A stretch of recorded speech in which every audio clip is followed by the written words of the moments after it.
Welcome to the Courtroom Club. We're diving deep into something we see causing a lot of, well, headaches. Navigating levy disputes in South African estates. Our mission in this deep dive is really to cut through all that complexity. We want to give you a clear roadmap so estates can protect themselves, ensure that financial stability. And look, this isn't just about dodging problems. It's really about safeguarding the whole community, its assets, everything. Absolutely. And it's so critical, this topic. From what we deal with day in, day out, levy contributions are, well, they're the absolute lifeblood of sectional title schemes in estates.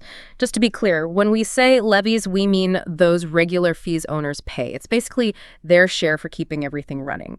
Covers essential maintenance, security, all the day-to-day operational costs, think cleaning, shared lights, admin, the works. So when those funds get challenged, it's not a minor thing. It creates these huge ripple effects. So yeah, today we'll share some practical strategies, things drawn right from our experience here at Jonker Vorster Attorneys, insights that hopefully really hit home for you. Okay, so before we jump into the solutions, the strategies we advise clients on, let's really unpack why. Why are these levy disputes such a major headache for estates? It's more than just annoying, isn't it?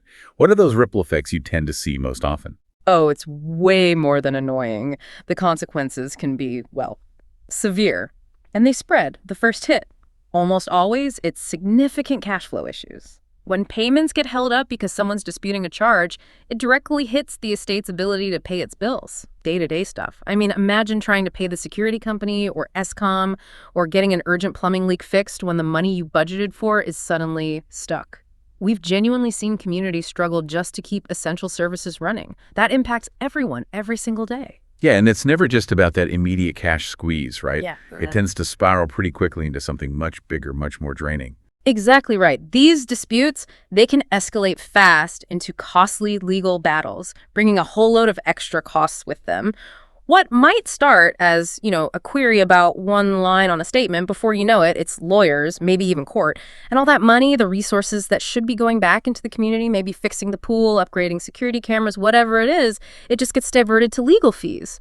It's a huge drain, and honestly, in so many cases, totally avoidable with the right steps up front. And beyond the money, beyond the legal stress, there's that other layer, the human cost, you could say, the impact on the community itself. Precisely. Levy disputes can really strain relationships, seriously. They can poison the whole atmosphere between the trustees trying to run the place and the owners living there. It makes effective governance so much harder. You get mistrust, maybe resentment, things get personal. It just undermines that cooperative spirit you need for a community to actually thrive. Our goal, and what we always hammer home with our clients at Jonker Vorster Attorneys, is making sure levy charges are, well, beyond reproach. That just means they need to be so accurate, so transparent, so well documented that there's basically zero room for a legitimate dispute. It builds trust, you see, instead of conflict. Beyond reproach. I like that. Sets a high bar. So what does this actually mean for you listening in? Maybe you're a trustee trying your best, or an owner wanting clarity, or maybe you're just curious how these places work. Our experience and the info we rely on points to 5 really crucial steps. Steps to proactively stop these disputes before they even start. Let's dig into each one, because this is where you can really make a difference. Yes. These 5 pillars are essentially your strategic defense. They're the foundation for keeping things smooth and financially sound. Okay, first one. And this is absolutely fundamental. Ensure levy statements are accurate and transparent. Accuracy is your first line of defense, always. A levy statement shouldn't be a puzzle. It needs to clearly break down every single charge. No ambiguity. It should show exactly how it was calculated, what's the method, and critically, those numbers, the amounts, they must match precisely what was approved in the annual budget and at the AGM, the annual general meeting where owners vote on this stuff. Right. So it's not just about sending out a number. It needs to be clear, understandable, and crucially, verifiable. From your experience, where do estates tend to trip up on this first pillar? What are the common pitfalls? That's a good point. We often see issues stemming from, believe it or not, simple historical errors. Maybe a tiny rounding mistake from years back, or a discount applied incorrectly that just keeps rolling forward. Then an owner, maybe years later, tries to reconcile things and just can't. Or a new owner moves in, looks at the statement, and it just makes no sense to them. So beyond just matching the budget, think about having a sample calculation easily available. Maybe put a simple explainer on the estate website, or have someone specific who can actually walk an owner through their statement if they ask. And here's a really practical tip for you. Keep copies, digital and physical, of every single statement for at least 5 years. It's not just good housekeeping, it's your evidence if someone challenges a charge down the line. You need that proof ready to go. Makes total sense. Clear statements are step one. But what about the rules themselves? If owners don't even know the rules or can't access them easily, how can they follow them? Which brings us straight to pillar number 2. Keep governing documents updated and accessible. Exactly. This is a huge source of disputes. Owners genuinely not knowing the rules or sometimes claiming they don't know. So estates have to make sure their management and conduct rules are, 1, up to date, and 2, fully compliant with the Sectional Titles Schemes Management Act. That act, just for context, is the main law governing how these schemes operate in South Africa. It sets the framework. But just having the rules isn't enough. You need to get copies out there to all owners. Maybe include it in a welcome pack for new people and make sure they're easy to get if someone asks. And here's the really crucial part. Any changes you make to those rules, they must be properly registered with the Community Schemes Ombuds Service, the CSOS. CSOS is the official body, the government-appointed referee for disputes in community schemes. Registering changes there means an owner can't just shrug and say, I didn't know. It massively strengthens the estate's position if things get tricky. That's a critical point. Right. Official registration makes the I didn't know defense pretty hard to sustain, which leads nicely into pillar 3. Document all approvals and resolutions. This sounds like it's all about the paper trail or the digital trail these days, but it's more than just admin, right? Oh, absolutely. It's completely non-negotiable, legally speaking. Yeah. Before you charge a special levy or even just increase the regular contributions, the trustees have to follow the correct legal steps. It's not a nice to have, it's required by law. What does that mean? Keeping meticulous records, AGM minutes, SGM minutes, that's special general meetings specifically showing the levies were approved. You also need written resolutions from the trustees themselves and clear proof of how the voting happened. We often see this slip, maybe because it feels like a lot of admin hassle.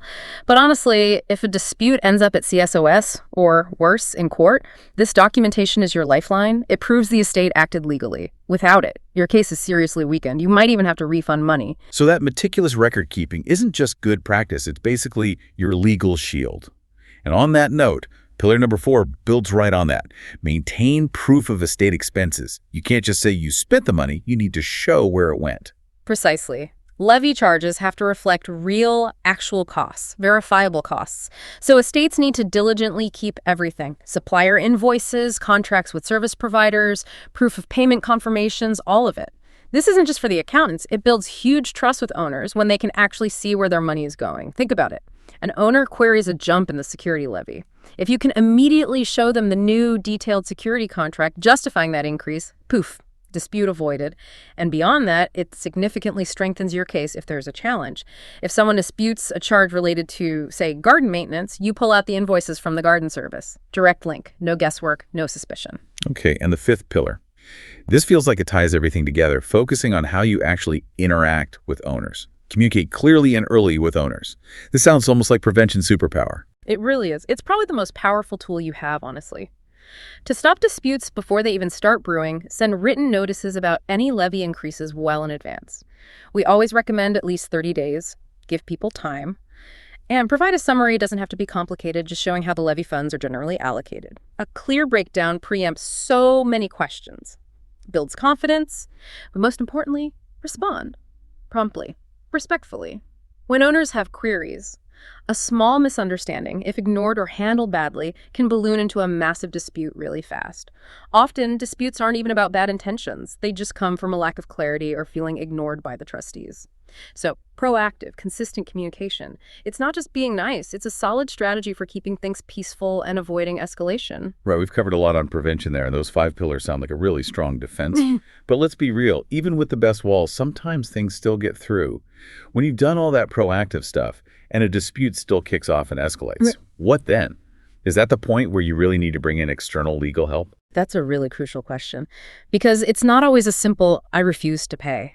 Sometimes it's a pattern, small ongoing disputes. Or someone challenges the legitimacy of the levy itself, not just the amount. When your internal chats break down, or you've shown the documents again and again and you're hitting a brick wall, that's usually the sign. That's when you need that external legal view to make sure everything's compliant and to protect the estate's finances. So yes, despite doing everything right, an owner might still dig their heels in, refuse to pay, or keep disputing a levy even with all the proof. When you reach that point, that impasse, That's exactly when it's time to involve a specialist levy collections attorney. And at Jonker Vorster Attorneys, that's where we step in. Our role becomes being your dedicated legal partner through that process. Okay, and what does that actually involve for an estate that finds itself needing that help? What kind of services do you typically provide then? Well, our first step, always, is to review all your documentation meticulously. We need to be absolutely sure everything is legally compliant. Your foundation needs to be solid before we take any action. We'll check for any potential gaps, maybe areas to tighten up, even at that stage. Once we've done that and we're confident the estate's position is strong, then we move to initiating demand letters and formal collection proceedings. This is often that necessary next formal step. It gets the owner's attention, makes the situation clear legally, and pushes for payment. Now, if those steps don't work, if the matter still isn't resolved, we are fully geared up to represent the estate. That could be in CSOS hearings, or if it has to go that far, in court. Our aim throughout this whole thing is simple. Protect the estate's financial stability and get those unpaid levies recovered as quickly and efficiently as possible. We want the estate to keep running smoothly without that financial drag. That's what we specialize in, helping community schemes stay financially healthy. Right, that makes sense. Okay, to round out this deep dive, let's tackle a few common questions we always seem to hear about levy disputes. These are often those aha moments for listeners, clearing up some really common misconceptions. Yes, definitely. These are the ones that pop up constantly. From the front lines, you could say. They really highlight where the confusion often lies for both owners and trustees. A really frequent one is, can an owner just refuse to pay their levies if they don't agree with how the money is being spent? That's a great one. I bet a lot of owners think, well, if I don't like what they're doing with it, I shouldn't have to pay. What's the actual legal position? It is a very common thought, but the legal answer is a hard no. Unequivocally, owners have a legal obligation to pay levies that have been properly approved, period. Whether they personally agree with every spending decision is, legally speaking, irrelevant to that obligation. If they have issues with spending, they need to raise those through the proper channels, bring it up at an AGM, maybe challenge the budget process itself, or put a formal query to the trustees. But they absolutely cannot use that disagreement as a reason to just withhold their payment.